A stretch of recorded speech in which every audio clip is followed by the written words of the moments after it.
Welcome back to the Vale Echo, where lost tales whisper through time. Today we begin a journey across an ocean shrouded in silence, a tale so chilling that even the sea itself seems to guard its secret.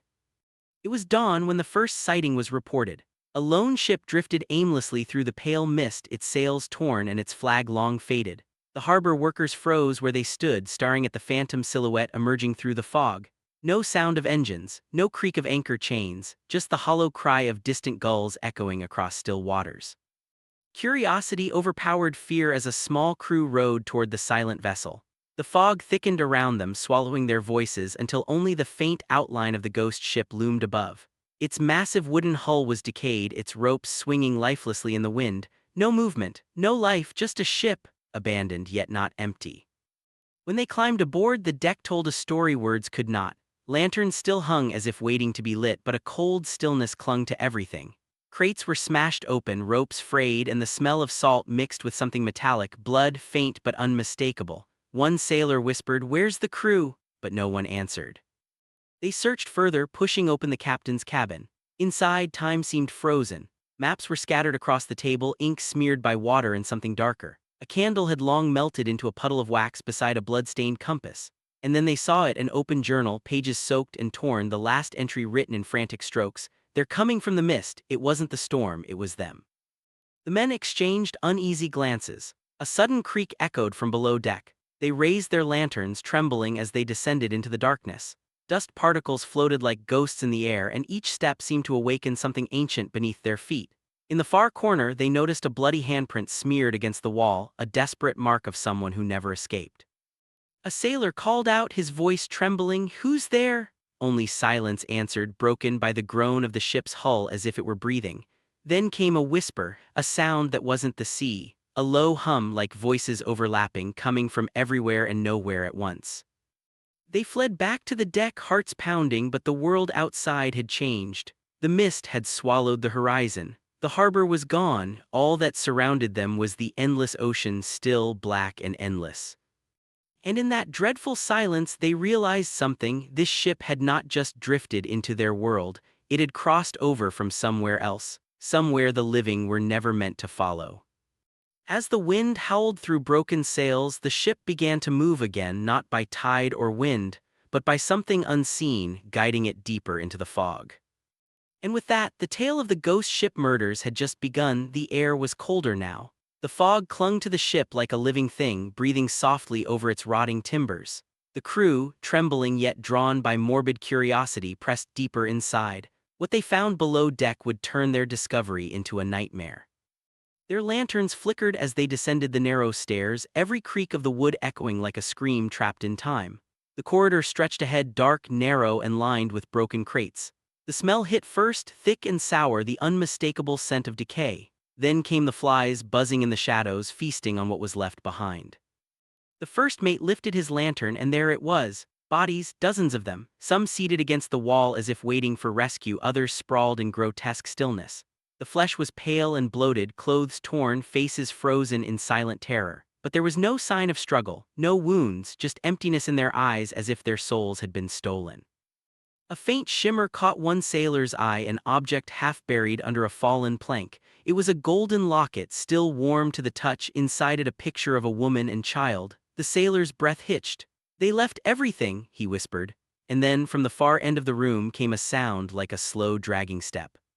The men turned, lanterns raised, nothing, only the steady sway of hanging ropes and the groaning timbers. But then something brushed past them, a whisper, a cold rush of air. The lantern light wavered, and for a second they saw it. A shape, human but translucent. A sailor's ghost, his eyes hollow, his mouth opening in a silent cry, and then gone. Panic spread. One man bolted for the stairs, but the door above slammed shut on its own, trapping them inside. The deck groaned again, this time louder. The ship seemed to pulse with life, as though something deep within its hull was awake.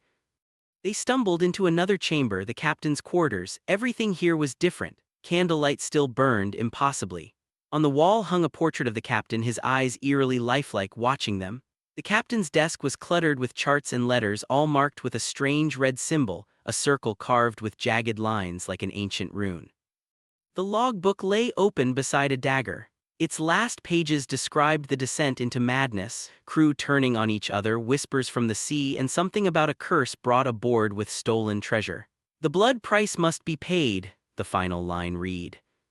Lightning flashed through a cracked window. For an instant the portrait seemed to move, the captain's painted eyes glowed faintly red. The crew screamed, stumbling back as the candles blew out in unison. Darkness swallowed them, only the sound of the ocean remained. No, not the ocean. Voices, the same whispers from before, now closer, circling them. The ship rocked violently as if enraged by their presence. Then from beneath the floorboards came the sound of something clawing, slow, rhythmic, deliberate. Blood began to seep through the cracks, pooling at their feet. That was the moment they realized this was no shipwreck. It was a grave, and every plank of wood beneath them was soaked in the story of its murders. The ship had kept its victims, and now it wanted more. The storm raged through the night. Waves crashed against the ghost ship as if the sea itself wanted to bury its cursed heart forever. The surviving sailors clung to the railings, drenched, terrified, and desperate to escape. But no matter how hard they tried, the ship would not move as they commanded. It sailed itself, guided by unseen hands through the endless fog. Lightning flashed across the black sky, revealing faces in the mist, ghostly sailors watching from the air, eyes glowing faintly blue, their expressions twisted with sorrow and vengeance. The crew could feel it now. The ship was alive, feeding on their fear, binding their souls to its haunted voyage. Below deck, the whispers grew louder, turning into cries and laughter echoing through the walls. One sailor, trembling, opened the captain's log again, hopping for answers. The pages had changed. Words appeared in fresh ink, scrawled by invisible hands. "The debt must be paid, the ocean remembers." The man dropped the book in horror. The ship began to tilt violently as thunder boomed. The deck cracked open, revealing a hidden compartment beneath, a chamber glowing with an eerie light. Inside lay an ornate chest encrusted with barnacles and gold, pulsing like a heartbeat, the cursed treasure, the source of everything. As they approached, the temperature dropped. One sailor knelt and reached out. The moment his hand touched the chest, the air exploded with screams. The ghosts of the murdered crew appeared all around, their eyes burning with rage. The sailors realized they were standing in the very spot where the massacre began. Visions flooded their minds, the captain ordering executions, greed overtaking sanity, treasure stolen from a forbidden island, and a curse unleashed that doomed them all. The ghosts relived their deaths in endless repetition, their souls chained to the ship until justice was done. The surviving men tried to throw the chest into the sea, but invisible hands dragged them back. The ghostly captain appeared before them, his form flickering like a dying flame, his voice hollow. "You can't end what's already eternal," he hissed. "You are part of it now." The storm grew monstrous. The sails tore apart as lightning struck the mast. The ocean swallowed the ship whole in a single roar of thunder. And then, silence. The fog lifted. The sea was calm once more. Nothing remained on the surface but a ripple, as if the ghost ship had never existed. Years later, a modern cargo vessel reported seeing a strange light in the fog.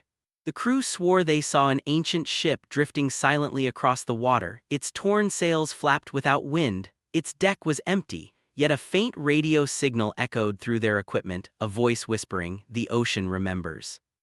They tried to trace the signal, but when they turned their eyes back toward the sea, the ghost ship was gone, vanished back into the mist, taking its curse with it. And so the tale continues, because some ships never truly die, they just wait for their next crew.